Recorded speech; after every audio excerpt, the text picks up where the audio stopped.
Mame Khady wax na ko léegi mooy la question c'est est-ce que le vote à Dakar doit être lébu ou bien est-ce que le maire de Dakar dafa war a nekk lébu quand on sait que Dakar maintenant lébu yi je dis pas qu'ils sont minoritaires mais ceux qui votent à Dakar ñoom Mame Khady ñii la Kamantan nii mais ñun ci nga bokk ak ñoom Pape Sané ak yow ak Mame Birame aussi non man lébu la allez-y waaw Louga dinañ la mere est-ce que doon nga comprendre oui ñu ne votel leen diw moo tudd su tur sax à Fatick parce que séeréer la vraiment non ñu ne xam nga Macky Sall moom dafa nekk un exemple parfait oui de la cohésion de l'universalité même du Sénégal de la diversité parce que koo xamante ni dañu ne yow Halpulaar nga ñëw Fatick am fa sa lu ne am fa soxna dem ba nekk fa seen maire kooku ñu ñëw ci biir campam ñuy ñëw di wax yu mel nii merci xam nga maa ngi la ne Fatick bu ñu jàppee ne séeréer yi ñoo fa ëpp tamit doo dégg kenn mu ne nañu votel séeréer bi ndax ñu jëlee fa Matar Ba mi nga xamante ni ba bi saa son Halpulaar xam nga doo ko dégg parce que on trouve que c'est un discours irresponsable loolu la ñuy waxaat ci discours Abdoulaye Matar Diop bi c'est un discours irresponsable de l'imam te Samb li ci gën a garaaw non Abdoulaye Matar Diop il a dit la même chose il a dit la même chose lébu la ñu war a tànn pour que mu jiite mairie bi loolu il l'a dit très clairement te Abdoulaye Matar Diop mais du xale il est né en 1946 ministre plusieurs fois gis nga donc bi Sénégal di am indépendance il avait 14 ans donc kooku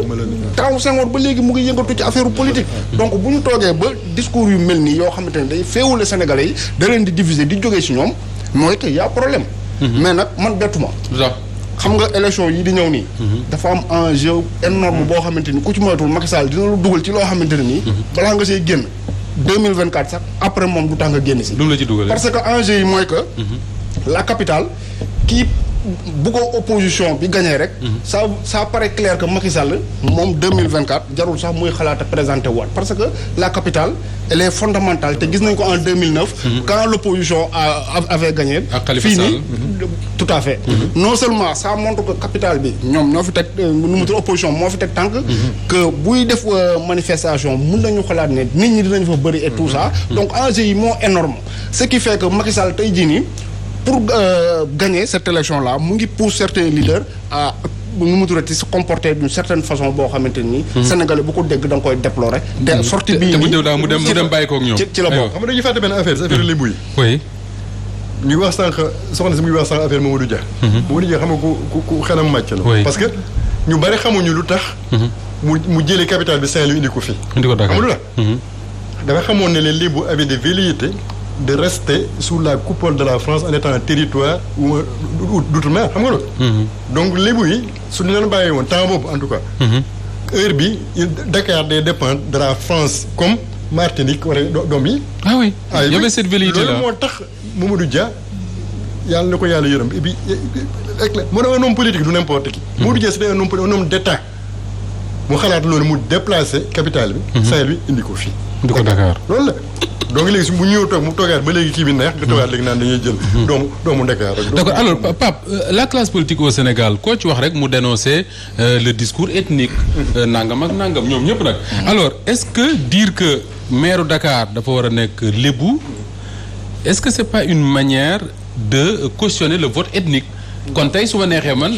ne maire Louga dafa war a nekk force njàmbur kii ne maire Bambey dafa war a nekk force Bawol waa Ziguinchor ne maire Ziguinchor dafa war a nekk force Joola wala je ne sais pas quoi est-ce que tenir ce discours-là du valider wala boog appuyer wala renforcer ñi nga xam ne ñu ñooy prôner le vote ethnique su fekkee am na mais Moustapha man ci loolu dama ne plus on avance ci moment bi ñu daan dañu nekk indépendant plus je crois que les fondamentaux de la République ñu koy gën a perte c'est-à-dire moment bi nga xam ne nañu waroon am des leaders forts de véritables leaders forts ci moment boobu nañu gis ni que les dérives genre dérives yi ethniques ou bien sectaires qui consort boobu nañ koy gis te li ci gën a yéeme nag li ci gën a yéeme ci nguuru président ba nga xam ne dañ ne moom mu ngi juddu après les indépendances xam nga ñii nga xam ne sax ñooñu jiite woon au début des indépendances mënoon nañu sax am ñaaw njott ci ñoom parce que ñoom ils ont connu l'indépendance ils ont été brimés et consorts rek xamoon nañu doolee nasaraan xamoon nañ doole colonisateur donc ñooñu mënoon nañu ragal sax peut-être ñu am benn genre semblant de dérive mais ñooñu ils ont toujours été constants c'est-à-dire boo xoolee les textes législatifs de 60 à 1968 da nga naan noo ñii ils étaient vraiment en avance sur tout. mais tey jii cité kaw Mamadou Dia par exemple. voilà mais tey boo xoolee lii. Moustapha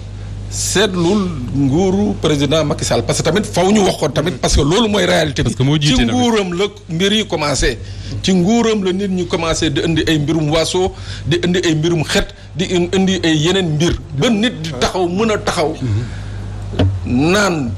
ñun sunu askan kii. ku ko nar a xañ troisième mandat daañu génne ay jaasi jëfalante ko ñu c'est-à-dire loolu yëpp ñu bàyyi ko muy law di law nànk-nànk man nag loolu xam nga ban jàngat laa ci am Moustapha dictature yi nga xam ne moom laa jot a jàngat yëpp ak yu ma ci jot a visité nii lay demee mooy nan mooy que daañu fexe askan bi pousse ko dans ses derniers retranchements jaxase kook police jaxase kook justice c'est-à-dire askan bi dana dem ba nga xam ne noonam doonatul nguur gi mais alkaati yi ak gendarme yi la ñuy jël daf ko noon xaw ma ndax yaa ngi comprendre. bien sûr bu ñu jëlee alkaati yi ak gendarme yi daf leen noonu nag. justice taxaw fële saa yu ku jotee alkaati wala gendarme boo ñëwee ñu rëq sa ndigg loolu nag moom nañ nekk di lal nii moom nañuy nekk di lal ci réew mi bàyyi ko nag ci lal ko ci discours bii ngay wax discours ethnique mais c'est-à-dire li ci gën a garaaw. mooy que ñoom liñ leen autorisé ñu wax ko tey jii maa ngi gis benn commentaire dem ci Facebook bi Ablaye Diouf Sarr waxee ba pare ba gis benn commentaire benn waaye daal di ne lii de 1/10 bu ko Ousmane Sonko waxoon ñu jëli ko këram